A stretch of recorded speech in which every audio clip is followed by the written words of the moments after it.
Welcome back to the deep dive. You know how it goes.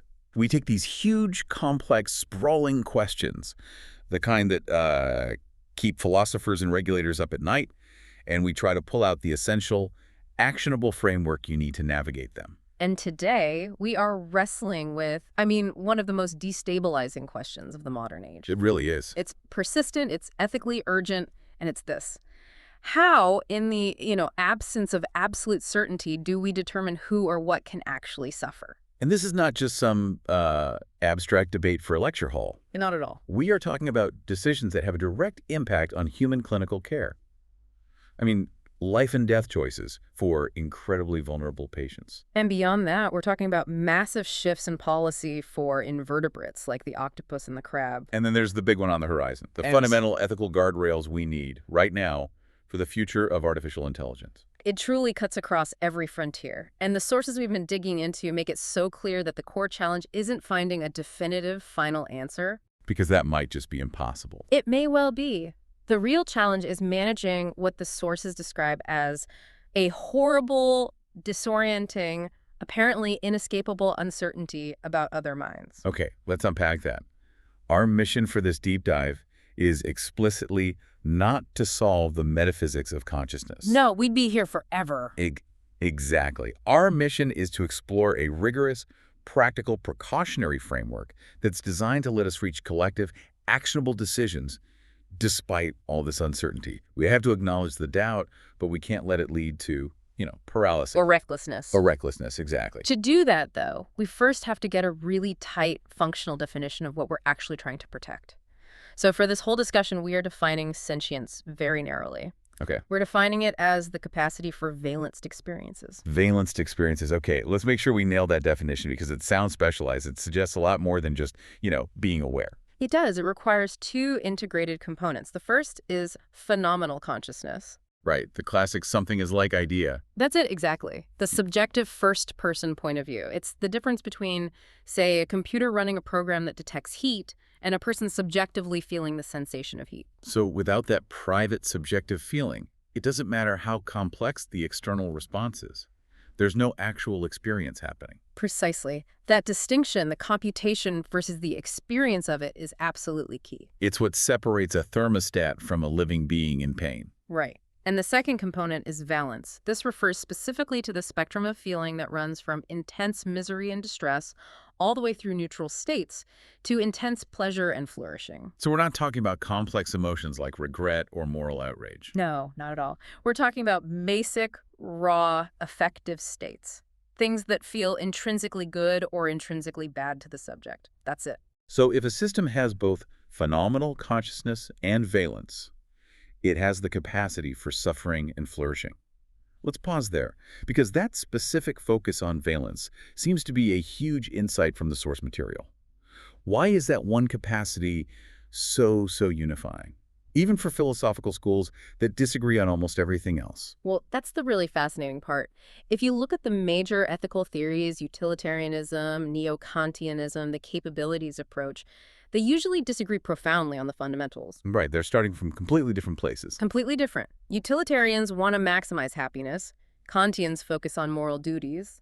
But they all seem to find common ground when the subject possesses valence. Can you give us an example of how that works in practice? Sure. Take the neo-Kantian approach. Thinkers like Christine Korsgaard argue that moral agents have duties towards beings that possess a felt aversion to what is seen as bad. Ah, so the capacity for suffering is what turns a thing from just an object into a moral patient. Exactly. And you see the same thing with the capabilities approach, which is all about what a being can do and be. It also draws a line at beings that have a felt orientation towards what is seen as good and a felt aversion to what is seen as bad.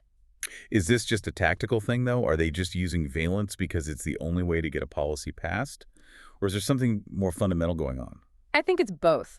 The consensus is definitely functional. It allows policy to happen, but it also reflects this deep shared intuition we all have, that the capacity to suffer or flourish is what really grounds our ethical obligations. It's the feature that matters most. It's the feature that matters most. If we can agree on whether a being has valence, then the rest of the ethical discussion, without specific duties we know it, suddenly becomes manageable, even if we never agree on the underlying metaphysics. But getting to that first agreement is, like we said, trapped in uncertainty. And that brings us to this concept of the zone of reasonable disagreement, or ZRD. Yes. We have to acknowledge that deep, sincere disagreement about consciousness is just. It's inevitable. It's going to persist indefinitely. Right.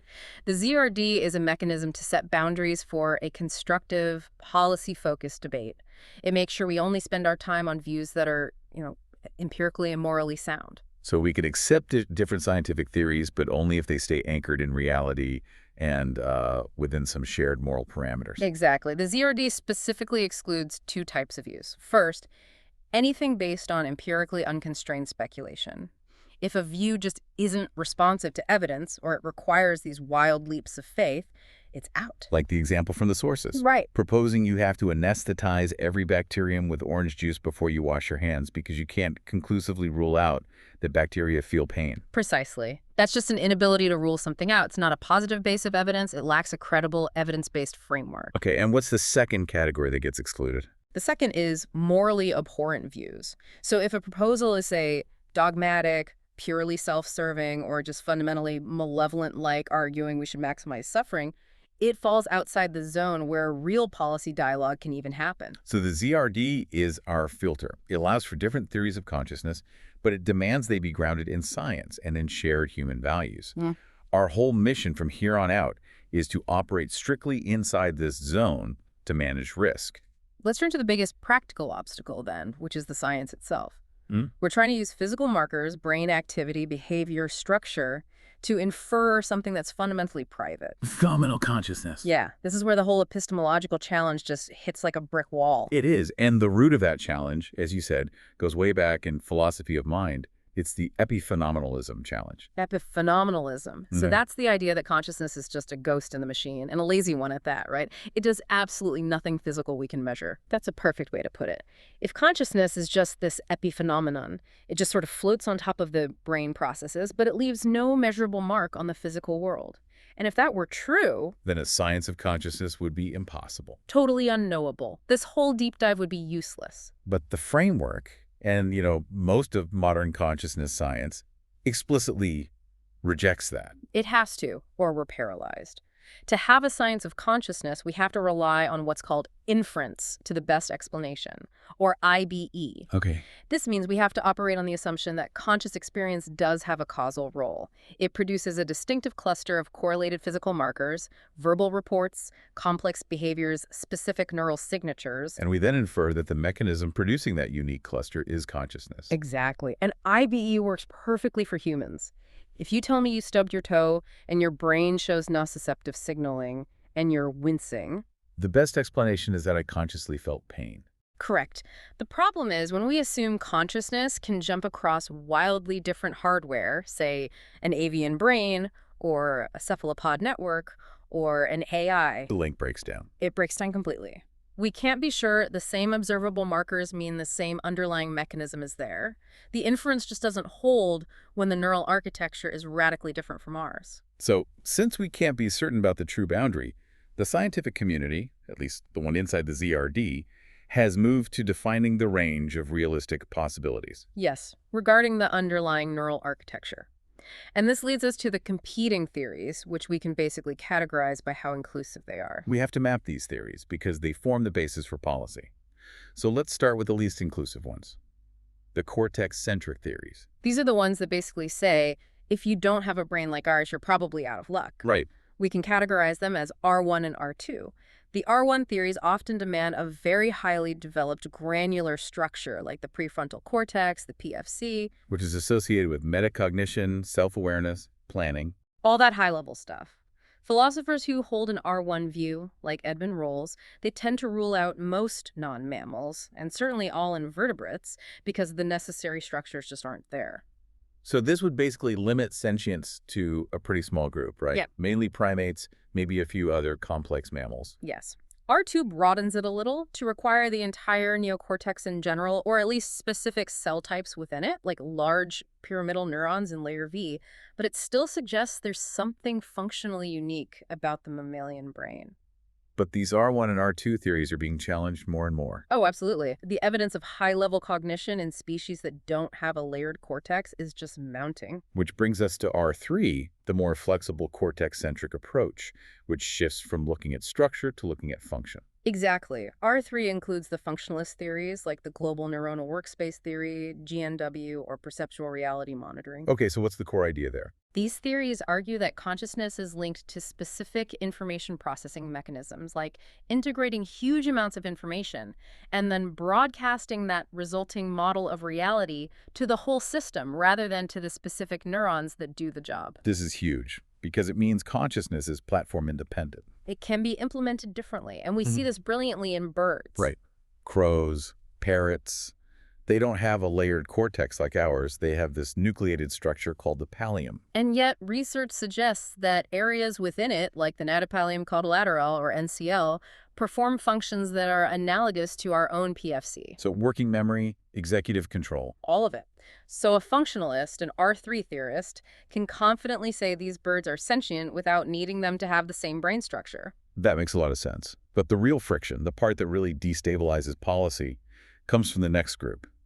The midbrain-centric theories, R4. This is where things get really interesting because these theories push the boundary of possibility much, much further down the phylogenetic tree. Okay, so what's the argument here? The R4 theories, which are championed by leading neuroscientists like Bjorn Merker, Jack Panksepp, Antonio Damasio, they propose that the basic, raw, effective experiences, that essential valence we defined at the start, they aren't generated by the cortex. Where are they generated then? By evolutionarily ancient mechanisms located deep in the brainstem and the midbrain. So the claim is that structures like the periaqueductal gray, the PEI, which is fundamental for survival drives and raw feelings like fear, rage, seeking, that this structure is sufficient to generate consciousness. Yes, even without a complex cortex to read out those feelings. The PEG is an ancient, conserved structure. It orchestrates these incredibly complex, integrated behavioral and physiological responses to threats or rewards. So if R4 is correct, if basic feeling is generated there, the line of sentience gets pushed way down. Way down. It would include virtually all vertebrates, fish, amphibians, and maybe even some invertebrates that have functionally analogous centralized hubs. And why is R4 so destabilizing for policy? Because it completely upends the traditional hierarchy we have in our heads. It suggests that, for instance, a human patient with massive, irrecoverable cortical damage or a reptile with a simple cortex may still experience intense, raw states of suffering. Even if they can't cognitively report it or reflect on it. Exactly. And so the framework has to treat R4 as a serious, realistic possibility within that zone of reasonable disagreement. We can't just dismiss it. Which brings us to the core problem here. How do we distinguish true conscious feeling from its functional lookalikes? How do we know if a midbrain-driven response is actual suffering or just an unconscious, very complex reflex? We have to rely on models like blind sight in humans. Okay, explain that. Patients with damage to their visual cortex report seeing nothing in their blind field. But if you ask them to guess the location of a flash of light, they guess correctly at a rate far higher than chance. So the processing is happening, and it's complex, but the subjective experience is gone. It's absent. So if unconscious visual processing exists, it's totally plausible that unconscious valence also exists. An animal could exhibit perfect, functional analogs of valenced experience, fleeing a threat, seeking a reward, all without the subjective feeling being there. That is a very strong possibility. It is, and it's what prevents us from ever being certain. Researchers use really sophisticated techniques like affective priming studies to try to pull these things apart. How does that work? They might show subjects a negative image, like a fearful face, but too quickly for them to consciously register it. If that prime then causes a measurable change in their behavior, say they drink more quickly or show a negative bias, but they report no change in their actual mood, that supports the idea of an unconscious functional analog. The functional change happened, but the feeling wasn't there to be reported. That's really compelling. It is, but the research is still incredibly complex and it's not conclusive. When we see an animal's defensive response that seems to be driven by midbrain structures, we just can't claim certainty that it's unconscious. Because maybe the experience is just too subtle or too alien for us to detect. Right. But we also can't claim certainty that it is conscious. The methodological hurdles are just too deep.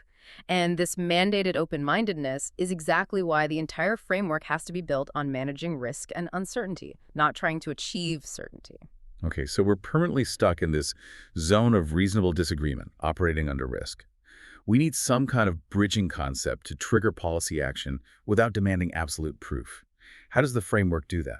It introduces two functional concepts designed precisely for this. There are policy triggers, not, claims about reality. Let's start with the one for immediate policy action. The sentience candidate, or SC.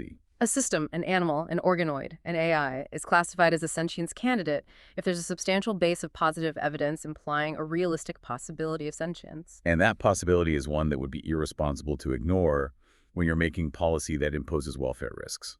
Now, I can hear people pushing back. Does that just mean we regulate everything we can't rule out? How high is that bar, really? That's a critical distinction. The bar is absolutely not inability to conclusively rule out sentience. That's the anesthetizing bacteria argument again. Right. We need positive evidence, behavioral, anatomical, physiological, to support the claim that sentience is a realistic possibility.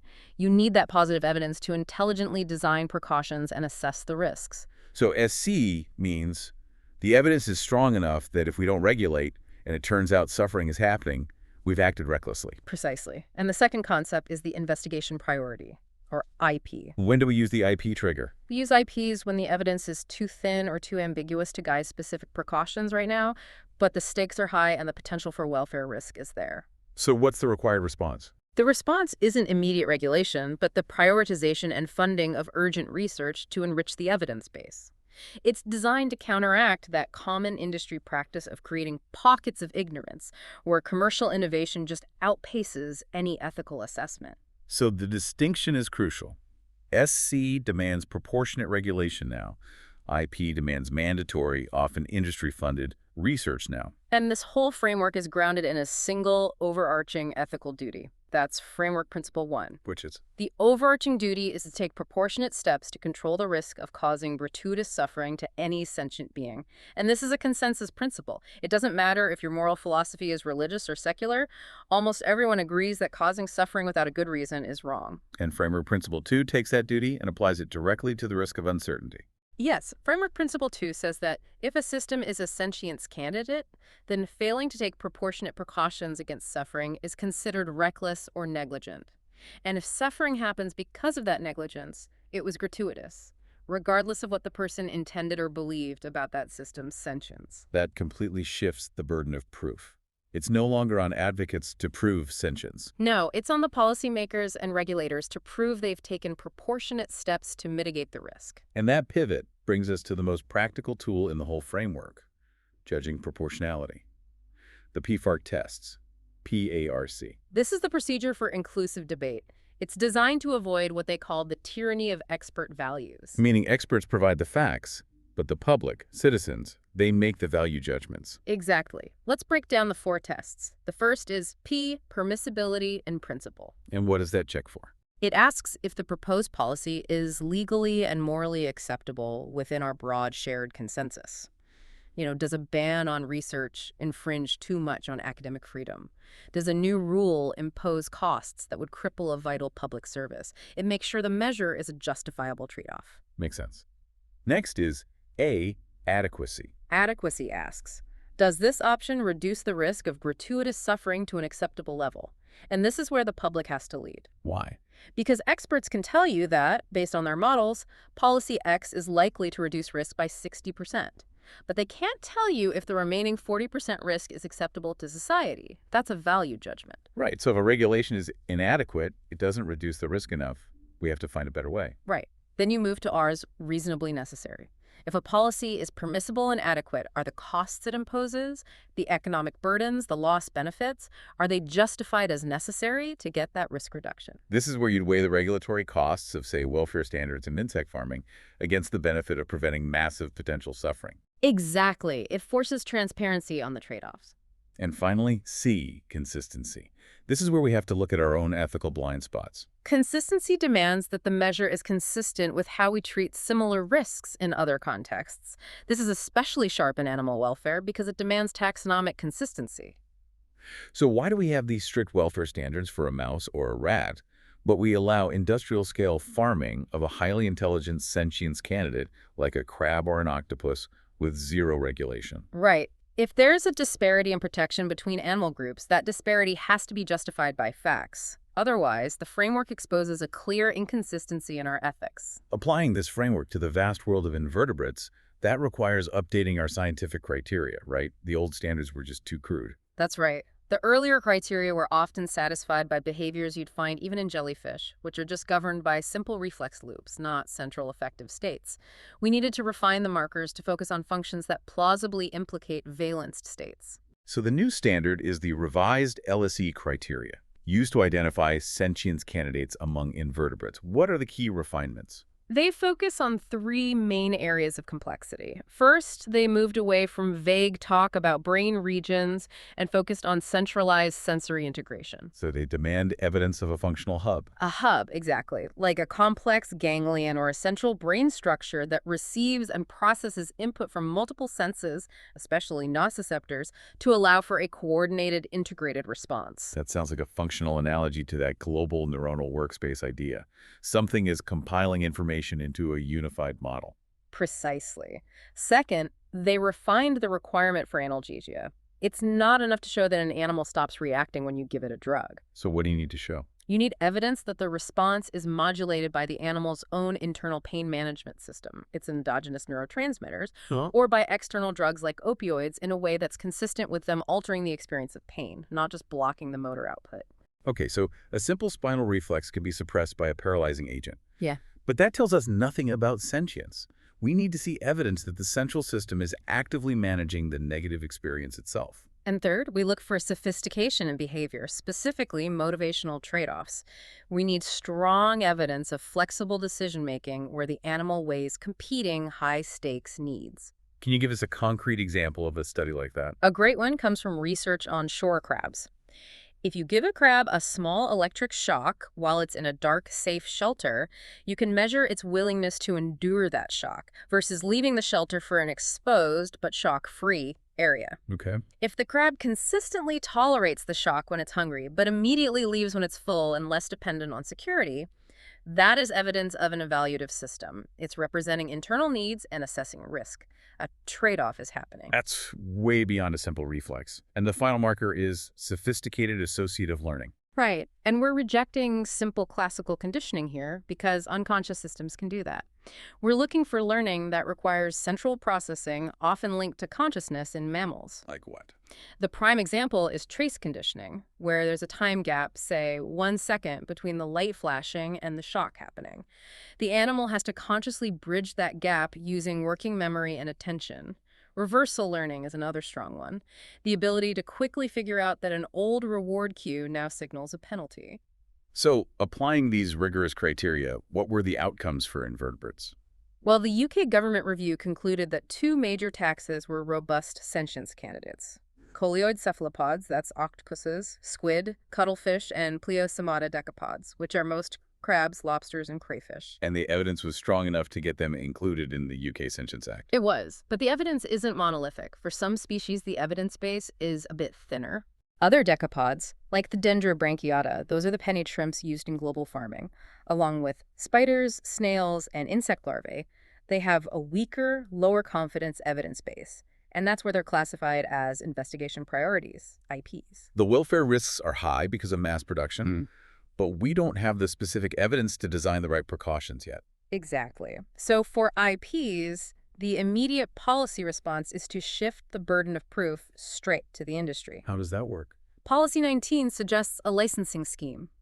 Any company that wants to farm these IPs, like shrimps or insects, has to sign up to and fund research that leads to a robust code of welfare practice before they can scale up. It prevents them from creating those intentional pockets of ignorance. Precisely. And this is where it gets really interesting. The case of insects. They are rapidly moving from being IPs towards being full-blown SCs. What's the evidence supporting that? 4 lines of evidence are converging. First, sophisticated behavioral evidence.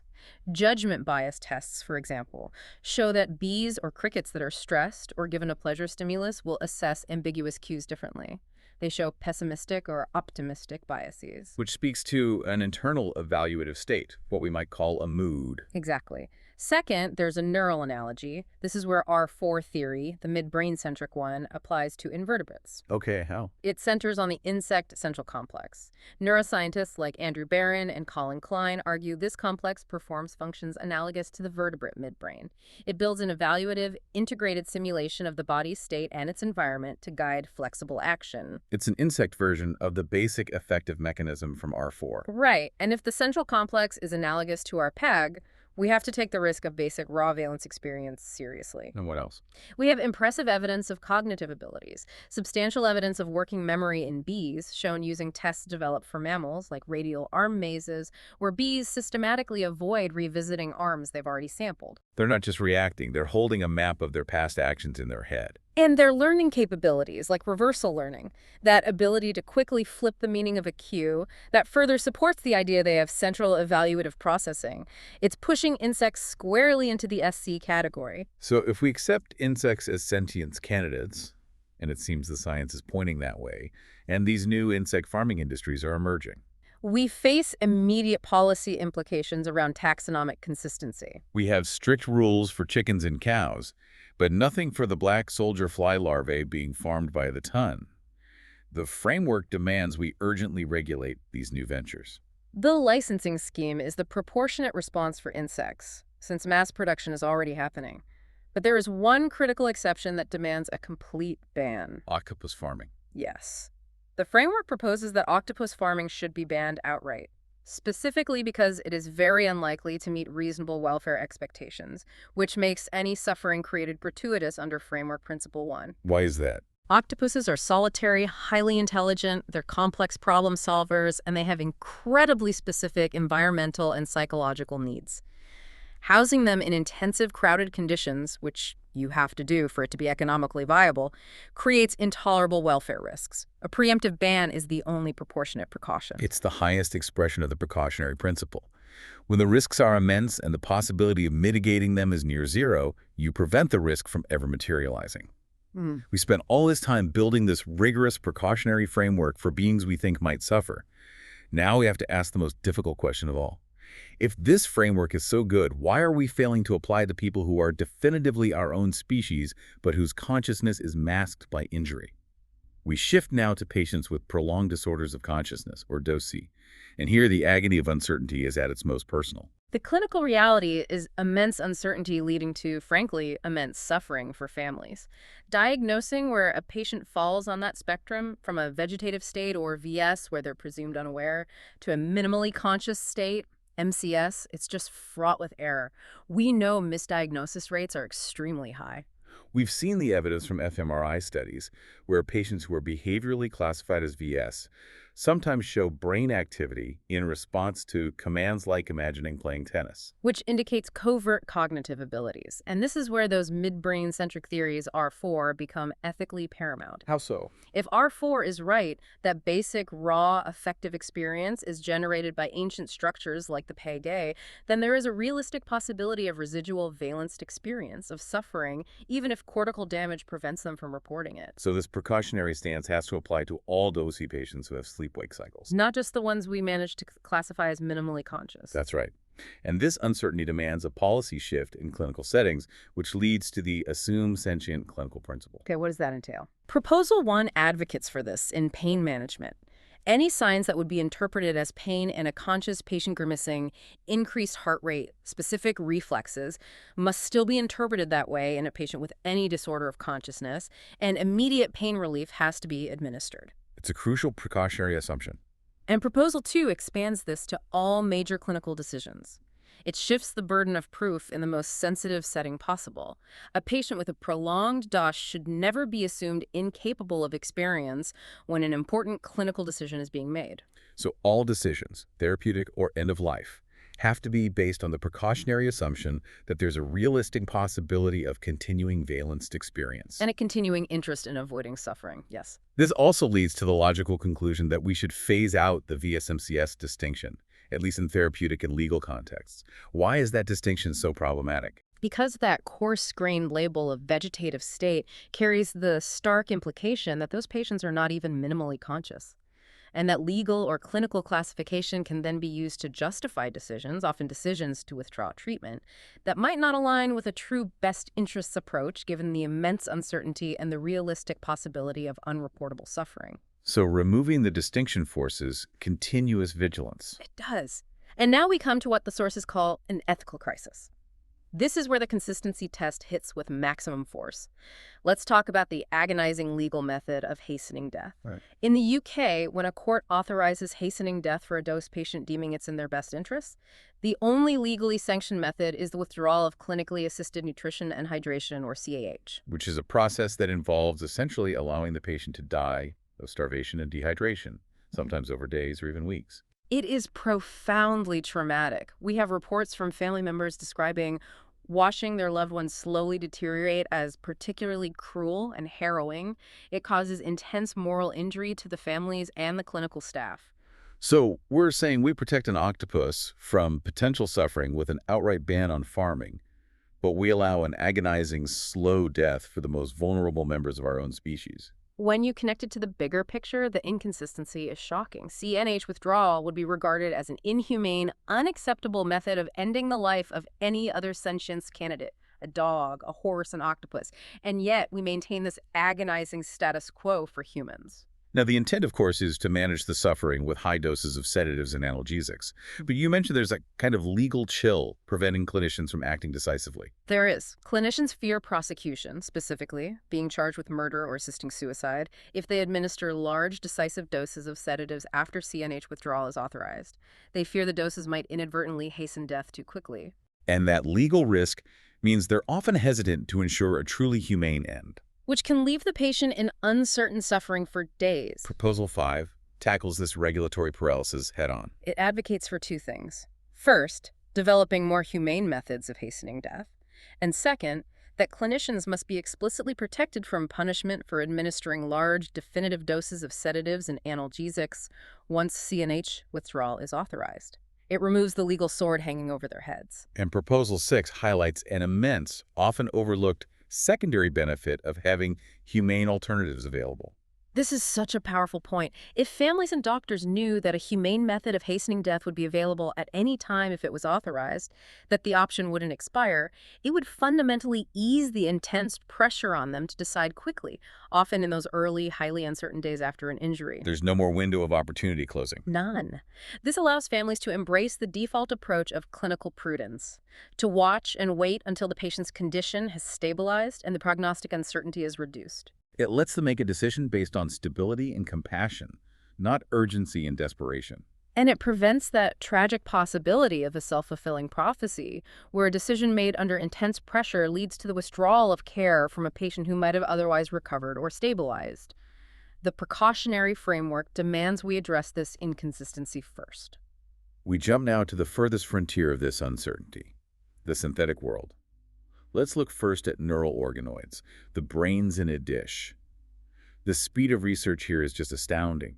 We're seeing organoids generating electrophysiological activity that mirrors patterns found in preterm infants. The field has moved way beyond simple cell cultures. Experiments like dish brain, where cortical neurons grown on arrays exhibited functional learning by optimizing their activity to play a version of Pong show. These networks can do adaptive, integrated processing. But most current organoids are just cortical tissue, right? They're like islands of awareness without sensory input, motor output, or a functioning brainstem. Exactly, and this is why the framework proposes a very specific trigger for policy action here. The brainstem rule, Proposal 12. And what's that? The brainstem rule provides a bright line, sufficient condition for classifying an organoid as a sentience candidate. It states that an organoid becomes an SC if it develops or innervates a functioning brainstem that regulates arousal and leads to discernible sleep-wake cycles. Why the brainstem specifically? Why is that the key mechanism rather than, say, the complexity of the cortex? Because it unites the disagreeing policy camps. If an organoid has a functioning brainstem, it has the structure most commonly associated with basic, raw, affective experience under those midbrain-centric R4 theories. So even if a cortex-centric researcher doubts the organoid is truly conscious, The sheer possibility that it could experience unreportable intense suffering is enough under the precautionary framework to trigger policy. It's the lowest common denominator for high-risk potential. and once an organoid meets the brainstem rule, what are the proportionate policy options? We have two main approaches. The most stringent is targeted bans, Proposal 13, either a time-limited moratorium or an indefinite ban on creating specific risky types of organoids that meet the rule. This is reserved for systems where the suffering risk is deemed just intolerably high. And the second route, the one more preferred for research. That's Proposal 14. Ethical review and harm-benefit analysis. If the research is permitted, it has to be subject to the same rigorous ethical review as research on sentient animals like mice or rats. And the analysis has to weigh the risk. Right. If organoid research can replace research on a whole, clearly sentient animal, we have to weigh the harm risk of the potentially sentient organoid against the scientific benefit of reducing harm to the other animal. It demands consistency across different biological substrates. Okay, let's pivot to the final frontier, artificial intelligence. For large language models, LLMs, the sources state unequivocally that we cannot assess their sentience by their linguistic output. And that challenges the whole history of philosophical tests like the Turing test. Why is the output so unreliable? This is because of what they call the inescapable gaming problem, Proposal 23. LLMs are trained on these internet-sized corpuses of human language data. They learn the perfect behavioral expression of feeling. They can write a nuanced poem about despair or describe the terror of a nightmare. Or debate consciousness perfectly, all without the actual experience itself. It's the ultimate greenwashing for sentience. The system just learned the criteria and gained them to tick every box, even if the underlying experience isn't there. A perfect analogy. For any set of behavioral criteria we can devise for AI sentience, no matter how complex we make it, probing for empathy or existential fear, the AI or its designer can learn to optimize for those markers. So the paradoxical result is that meeting all the behavioral indicators might actually lower the probability of true sentience. Exactly, because the output is just a reflection of superior mimicry and computational power. And this renders purely behavioral tests, like the proposed artificial consciousness test, or ACT, functionally ineffective. So if the surface behavior is useless because it's gamed, what's the only solution to managing the risk of artificial suffering? We have to look for deep computational markers, Proposal 24. These are markers below the level of surface behavior that can't be gamed by surface optimization, and they have to be derived from current, credible, empirically supported theories of consciousness, specifically the computational functionalist ones, like R3. So we need to look into the LLM's inner workings, how it's processing information, and search for unexpected structures that mirror theories of consciousness. Yes. We'd look for evidence that the AI has implicitly learned to recreate computational architectures analogous to the global neuronal workspace or perceptual reality monitoring systems, even if the programmers never intended to implement them. They would signal the functional necessity of a consciousness-like architecture. Exactly. The challenge, though, is practical opacity. We just lack the necessary transparency or access to the inner workings of these large, proprietary LLMs to reliably figure out what algorithms they've picked up during training. This profound risk and total opacity leads to two necessary paths in the AI policy debate: moratorium versus managed risk. The philosopher Thomas Messinger has argued forcefully for a global moratorium on AI research that knowingly risks creating artificial sentience. He's trying to prevent a potential suffering explosion, arguing it's a risk we have to prevent in prospect because reversing it once it's created will be impossible. But the framework, consistent with its policy of managing necessary risk, it leans toward managed risk. Right. We have to acknowledge the potential societal benefits of AI. Forgoing massive economic, scientific, and epistemic gains is a substantial cost.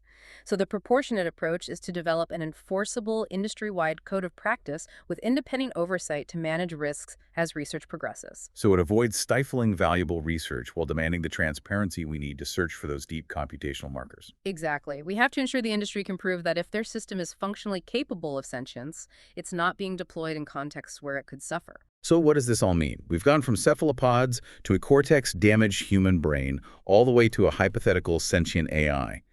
The essential takeaway here is that uncertainty about other minds is not some temporary problem we're going to solve. It is a fundamental, inescapable feature of reality. And our ethical responsibility isn't to eliminate that uncertainty, because we can't. Instead, we have to use rigorous, justifiable tools. The concepts of the sentience candidate and investigation priority, guided by those 4 PAYARC tests for proportionality, to reach collective, actionable policy decisions that manage risk responsibly. We had to start being paralyzed by doubt. We need to implement protective measures where the positive evidence, even if it's not conclusive, suggests a realistic possibility of suffering. The precautionary framework demands we err on the side of caution. And if we connect this all back to the biggest picture, we're forced to reflect on the most profound application of the consistency test. Throughout this discussion, we've developed this humane, protective, highly precautionary approach for managing pain and welfare risks for potential SCs like octopuses and insects, and even a neural organoid with the brainstem. Right. And yet, when we turn that same protective lens onto our own species, in the exceptionally vulnerable state of a prolonged disorder of consciousness, we maintain an agonizing, often inhumane, status quo. We allow the slow, weeks-long death via the withdrawal of clinically assisted nutrition and hydration, a process we would find fundamentally cruel and illegal for any other sentient animal. The ultimate, most challenging application of this framework is that it forces us to confront why these vast, terrifying ethical inconsistencies exist. Why do we prioritize the hypothetical suffering of a lab-grown brainstem, but tolerate the agonizing death of a vulnerable member of our own species? We have to ask whether this profound disparity can truly be justified by the facts, or if it simply exposes a fundamental failure of our shared moral values under pressure. That's the question we're left with. Can we justify the suffering we permit on the human frontier when we work so hard to prevent it everywhere else?